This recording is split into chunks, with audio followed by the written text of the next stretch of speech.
I've always hated driving down Hollow Creek Road, especially after sunset. It twists and turns like a snake through dense woods, thick enough to hide secrets.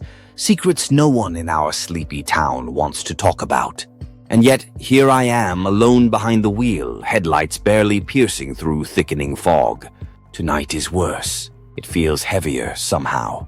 Every shadow seems alive, whispering warnings from the trees. My fingers grip the wheel tighter, knuckles white as headlights flicker briefly.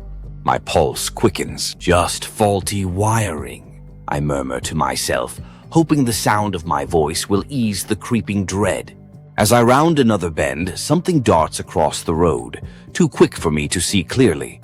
My foot slams on the brake, tires screeching in protest as the car slides to a halt inches from the shadowy woods. Heart pounding, breath shaky, I stare into the fog-drenched darkness, straining to make out whatever it was that almost ended up beneath my wheels. Then I see her, standing at the tree line, illuminated faintly by the yellowed glow of my flickering headlights, is a girl. Pale skin, torn clothing hanging limply off her slender frame, and eyes wide, too wide as if frozen in permanent terror. Her tangled dark hair clings to her blood-stained shoulders. I blink, unsure if she's real or a twisted figment conjured by my anxious imagination. I hesitantly lower the window, calling out into the "Are you okay? Do you need help?" She doesn't respond. She doesn't move, only stares, her gaze piercing through me like sharpened steel. Goosebumps crawl up my arms, and a shiver slithers down my spine. I open my door slowly, stepping out onto the cold, damp pavement. The fog swirls around me, thickening with every breath. "Please," I say again, voice trembling. "Let me help you." But she remains silent, her gaze fixed just behind me now. An icy hand of dread closes around my throat as I realize she's not looking at me anymore. She's staring at something else, something directly behind me. My body freezes, muscles seizing in place as a cold, foul-smelling breath grazes the back of my neck. My heart pounds violently, threatening to break through my ribs as I slowly force myself to turn around. The girl remains motionless, eyes bulging in pure, raw fear. With trembling limbs, I glance backward, expecting a crazed animal or some figure lurking in the fog. But nothing is there, only the dense mist rolling silently across the road. My breathing hitches painfully as relief floods my veins, mixing uneasily with confusion. I look again to the tree line where the girl had been, but now it's empty. She's vanished as suddenly as she appeared, leaving only a whisper of dread in her wake. "Hello!" I shout into the emptiness. My voice echoes hollowly, quickly swallowed by the mist. The woods answer with oppressive silence. Suddenly, from deep within the forest, a shrill, agonized scream pierces the night, slicing through my nerves like a blade. It's a scream of primal terror, of suffering and despair, and it cuts off abruptly, plunging the woods back into eerie stillness. My pulse surges and adrenaline courses hotly through my veins. Instinct urges me back into the safety of my car, but something else, a desperate curiosity mixed with an overwhelming sense of duty, pulls me toward the sound. Before logic or fear can fully hold me back, my feet crunch on dry leaves and broken branches as I step into the shadowy thicket. The fog thickens around me, whispering softly as if to warn me away, yet I press forward. Each step deeper into the woods brings an uneasy sense of being watched, tracked by eyes hidden within the gloom. Every shadow seems to shift, alive and aware. The beam of my phone's flashlight sweeps through tangled branches, its pale glow barely illuminating a narrow path winding deeper into darkness. Then the weak glow falls upon something slick and dark, pooling across the leaves. Kneeling, my stomach churns violently, blood. Fresh, still warm, trailing farther into the trees. It forms a grim path, drawing me deeper into the forest's sinister embrace. Swallowing down a sickening wave of nausea, I follow the crimson trail until I reach a clearing bathed faintly by moonlight, filtering through ghostly clouds. And there, illuminated like some horrific shrine, stands a solitary cabin, decaying, warped wood, broken windows, and an ancient porch that sags beneath the weight of unspoken horrors. My throat tightens, senses screaming to retreat, but a chilling realization hits me. The blood leads directly to the cabin door, slightly ajar as though inviting me inside. A soft creak, barely audible, comes from within. Someone, or something, is waiting for me, breathing quietly, patiently, just out of sight. As I take another hesitant step forward, the door slowly swings wider, creaking horribly, revealing a shadowed interior filled with malevolent promise. My breath catches as a raspy whisper echoes softly from inside. "We've been expecting you." My blood runs cold, legs turning to jelly beneath me. Every instinct screams to run, to flee back into the night and never look back. But something deep inside keeps me rooted, paralyzed in fearful curiosity. Trembling, I raise my phone's flashlight, casting a pale, ghostly glow into the cabin's darkened doorway. "Who's there?" I manage, my voice quivering and hollow. Only silence answers, heavy and expectant, as if the cabin itself is holding its breath. Slowly, cautiously, I step onto the creaking porch, rotten wood moaning beneath my weight. Pushing the door fully open, the smell hits me first, a putrid combination of mold, decay, and something far more sinister. I gag, covering my mouth, forcing back bile as my flashlight sweeps through the dim interior. The room is small, empty, furnished only with a rickety wooden chair and a blood-stained mattress slumped against the far wall. Walls once painted white are now cracked and streaked with dark, dried stains and frantic scratches, as if someone tried desperately to claw their way out. My breath catches painfully in my throat, my pulse racing wildly. Then I notice them, scattered photographs pinned chaotically to the walls, dozens of them. Horrified, I move closer, dread knotting painfully in my gut as I recognize the images. They're photos of missing people, men, women, teens, all smiling faces frozen in happier times, now faded and torn. Each face has been violently scratched out, blackened eyes peering eerily through the shredded paper. Nausea churns inside me, and my head spins as I notice an empty spot. A rectangle marked by fresh, bloodied fingerprints, as if awaiting a new addition, a new photo. My photo. Suddenly, a loud slam echoes through the cabin, jolting me violently.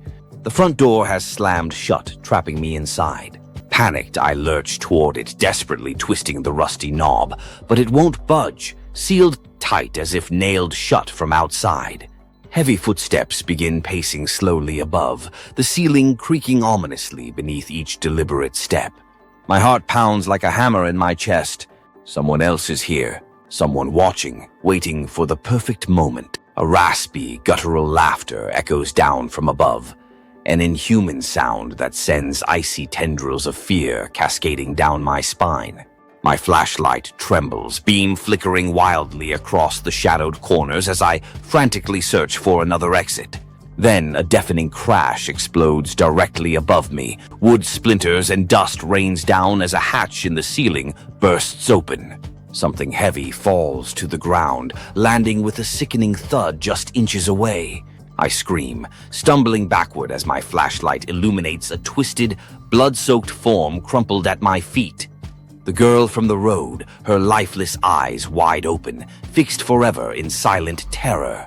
"Help me," rasps a voice that's not hers, coming impossibly from her motionless lips. Her head jerks upward grotesquely, eyes locked onto mine. "Run, before he finds you too." My mind fractures into panic, terror coursing through every nerve, every cell. But just as I stumble backward, ready to flee, I collide violently into something towering, solid, and breathing. Hot breath brushes against my ear as an icy voice whispers from behind me. Too late. My scream dies in my throat, strangled by icy fear. Before I can move, a powerful hand clamps over my mouth, muffling the desperate cries clawing their way out. My eyes widen, vision blurring with terror as I'm dragged backward into the darkness, deeper into the decaying heart of the cabin.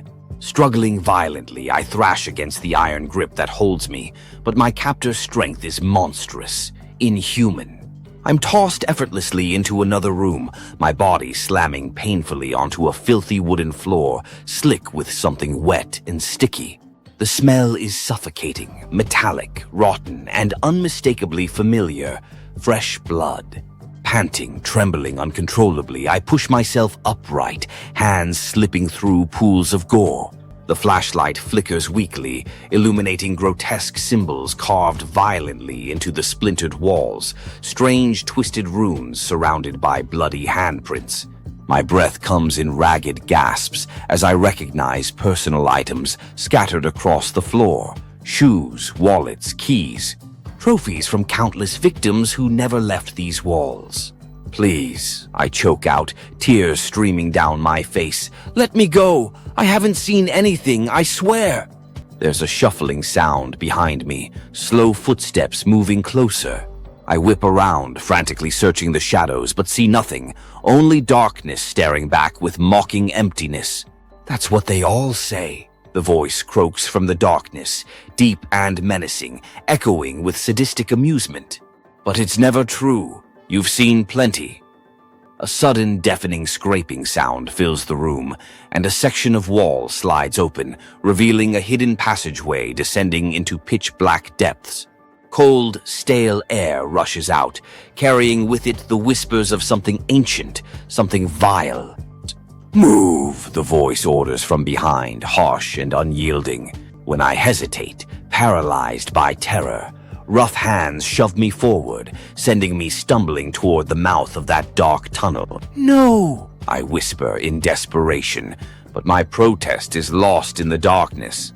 Reluctantly, I descend, feet slipping over damp stone steps, the temperature dropping rapidly with every step. My flashlight sputters weakly, barely illuminating twisted roots protruding from dirt-packed walls. Each step downwards fills me with deeper dread, knowing I'm being herded towards something worse, something waiting impatiently for me. As I reach the bottom, my pulse racing violently, my weak beam of light sweeps across the walls, revealing something that steals the breath from my lungs. Skeletons line the earthen passage, chained upright like grotesque sentinels, empty eye sockets staring accusingly, jaws forever open in silent screams. A harsh laugh echoes behind me. They all thought they could leave too. Before I can respond, a hand shoves me violently into a large chamber. I hit the dirt floor hard, the flashlight spinning away, casting eerie shadows on something towering at the chamber's center. A large stone altar, stained with decades of dried blood, stands illuminated by flickering candles. Upon it rests a rusted dagger, its blade etched with dark, unnatural symbols. My captor steps into the dim candlelight, face twisted into a chilling smile, eyes glinting with malevolent excitement. "Welcome home," he whispers, picking up the dagger reverently. "We've waited a long time for you." As dread claws violently through my chest, I suddenly realize this horror was never random. They've been expecting me all along. I scramble backward across the dirt floor, heart hammering painfully against my ribs, panic flooding every nerve. The man's twisted grin widens, his pale eyes gleaming with sick anticipation. The blade glints ominously as he slowly circles the altar toward me, savoring every ounce of my terror. "You don't have to do this," I beg, voice shaking. "Please, please let me go." He pauses, tilting his head as though considering my plea, then erupts into chilling laughter, a harsh, guttural sound echoing off the cold stone walls. "You still don't understand, do you?" he hisses, stepping closer, dagger pointed directly at my trembling chest. "This isn't random, you're chosen, you always were." "Chosen?" I stammer, my mind reeling. "I don't even know you. I have nothing to do with this." He kneels down, grabbing my jaw roughly, forcing me to meet his empty, cold stare. "Oh, but you do. Blood calls to blood. You're bound to this place in ways you've never imagined." Before I can respond, a deep rumble reverberates through the cavern, shaking dirt from the ceiling. The candle flames flicker wildly, casting twisted shadows that dance frantically around us. The man's face shifts suddenly from confidence to uncertainty. He stands abruptly, glancing toward the passageway behind him. "No," he whispers, suddenly afraid. "It's too soon." Another tremor strikes, this one stronger, knocking him off balance. The ground beneath me splits, dirt cascading into a fissure forming inches from my feet. I scramble back, gasping as I glimpse something writhing beneath. A mass of pale limbs, grotesquely tangled and reaching hungrily upward. My captor's eyes widen, panic replacing his sinister arrogance. "Impossible," he murmurs. "It's waking too early." With a horrific cracking sound, skeletal hands burst forth from the walls, clawing frantically into the chamber. Jaws locked in eternal screams, the dead drag themselves forward with unnatural jerking motions. One skeletal form grips the man's leg, yanking violently, pulling him down screaming, clawing at the dirt. "Help me!" he shrieks desperately, his arrogance now replaced by helpless terror as the rotting figures descend upon him, tearing into flesh with bony fingers and shattered teeth. Blood sprays violently, splattering across my face, warm and sickening. His screams fade into agonized gurgles as the undead feast, dragging him into the hungry earth. Shaking uncontrollably, covered in blood and dirt, I seize the chance to escape.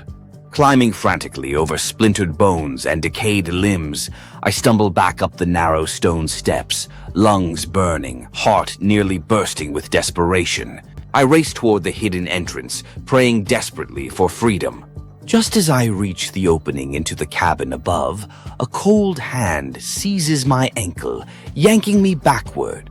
I scream, turning to see the girl's corpse, her milky eyes burning with eerie awareness. Her cracked lips part slowly as her grip tightens painfully. "You can't escape what's coming," she whispers, voice thick with rot. "The ritual must be finished." With a surge of adrenaline, I kick violently, breaking free of her grasp. Sprinting from the cabin, I burst through the door, gasping in the cool night air. The fog has lifted, moonlight spilling over Hollow Creek Road. But my relief is short-lived. As I stumble toward my waiting car, keys clutched desperately in my shaking fingers, headlights appear at the end of the road. A dark figure steps out, silhouetted ominously by the harsh light. A chilling voice drifts from the shadows, calm, familiar, and unbearably cold. "You didn't think we'd let you leave, did you?" My breath hitches painfully, terror surging through me as the shadowy figure approaches. Feet heavy, limbs paralyzed, I stand frozen under the oppressive glow of headlights. "Please," I choke out, desperation spilling from my voice. "Just let me go. I won't tell anyone, I swear." The figure steps forward slowly, emerging clearly into the dim, hazy moonlight. To my shock, it's the girl from earlier, the one I'd seen dead in the cabin, her pale skin glowing unnaturally, her eyes dark and unreadable. Her torn clothes flutter in a sudden breeze, but the bloodstains are gone. "How?" My voice cracks. "You were dead." She tilts her head slightly, watching me with a sad, unsettling expression. "I've been dead a long time, longer than you know, but I'm not the one you should fear." "What do you mean?" I whisper, confused, dread growing in my stomach. She lifts a shaking finger, pointing silently past me toward the road behind. Slowly, reluctantly, I turn around, heart hammering against my ribs, the fear of what I might see nearly overwhelming. There, standing silently in the road beneath the flickering street lamp, is an entire group of people. Men, women, even children, all pale and ghostly, eyes hollow and accusing, each face twisted into an expression of rage and despair. I recognize them instantly. The missing, the lost, the forgotten victims whose photos decorated the blood-stained cabin walls. They stand motionless, staring directly at me, but their gazes aren't filled with hatred toward me. It's something deeper, sadder, almost pleading. "They're trapped here," the girl whispers from behind me, voice soft yet filled with haunting sorrow. "They've been waiting for someone to help them." "Help them how?" I ask, barely able to breathe, my voice trembling uncontrollably. "Break the cycle," she murmurs, moving closer. "End this nightmare once and for all." "How?" My voice shakes as I turn back to her. "What can I possibly do?" "The dagger," she answers quietly, eyes locked onto mine. "Destroy it. Free their souls. Set us all free." Adrenaline courses through me, determination surging despite my terror. I sprint back toward the cabin, bursting inside. Shadows swirl angrily as I stumble into the cavern beneath, guided by a surge of resolve. Snatching the rusted dagger from where it lies, bloodied and cold, I rush toward a heavy stone slab jutting out from the cavern wall. Lifting the dagger high above my head, I strike downward with all my strength, driving the blade onto solid stone. Sparks erupt violently, the dagger splitting apart with a piercing scream that echoes through the cavern, loud enough to rupture my ears. Suddenly, an explosion of blinding white light floods the darkness. Agonized shrieks and cries fill the air, overlapping and rising into an unbearable crescendo. Shadows swirl, dissolving into nothingness, and the spirits of the victims release a collective sigh of relief, drifting slowly upward, peaceful at last. Weak, exhausted, I collapse to the cold dirt floor, vision fading in and out. As silence settles around me, relief seeps into my bones. I've done it. They're free. It's finally over. But then, softly at first, a barely audible whisper, a chilling laughter ripples from the shadows. My breath catches painfully as a shadowy figure steps from the corner, calm, poised, untouched by the chaos. A face emerges from the darkness, clear now and painfully familiar. The doctor from my nightmare steps toward me, smiling coldly. "You thought it would be that simple." Her voice is smooth, calm, taunting. "You set them free, yes, but someone must replace them. Souls cannot be freed without paying a price." What price?" I whisper, heart pounding in terror. She smiles wickedly, eyes gleaming with cruel satisfaction. "Yours." She lunges forward, face twisting into something monstrous and inhuman. My screams echo into nothingness as her icy hands seize me, dragging me down into the now empty darkness below. The nightmare, I realize too late, has only just begun. The cold, monstrous hands tighten painfully around my wrists, dragging me toward the darkness, toward oblivion. Desperation floods my veins, filling every fiber of my being with panic and rage. "No!" I scream, fighting back with newfound strength. "I refuse to be your sacrifice." A blinding flash erupts suddenly from somewhere behind me, illuminating the cavern and forcing my captor back, hissing violently. She recoils, shielding her face from the brilliant, searing glow.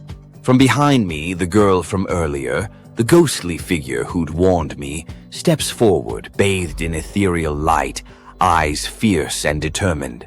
"Let go of him," she commands, her voice resonating with otherworldly authority. The monstrous woman snarls, recoiling slightly but still gripping me tightly. "You have no power here. His soul is mine now." The girl shakes her head slowly, stepping closer. "You're wrong. He freed us. Your darkness has no claim on him anymore." At her words, shadows ripple around us, and suddenly the cavern fills with the luminous forms of the victims I had freed.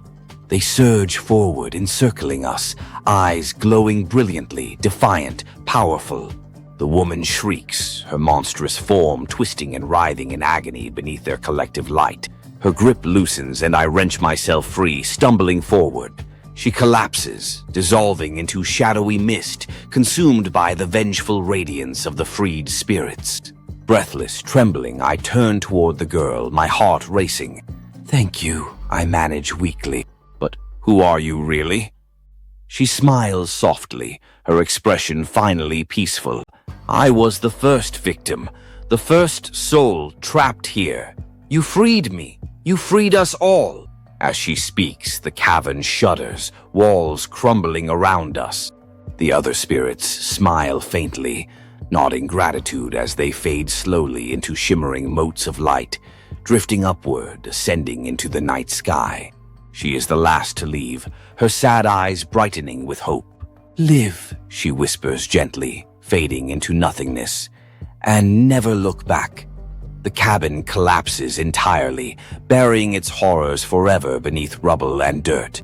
Panting, heart racing, I claw my way back to the surface, emerging into the cold night air. For the first time since this nightmare began, the air feels fresh, pure. I stagger toward my car, keys shaking violently in my hands. The road ahead is clear now, the fog lifting entirely as dawn begins to break, bringing warmth and safety with it.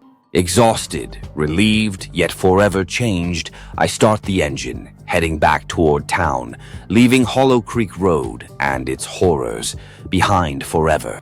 But as my car pulls away, I glance one last time in my rearview mirror.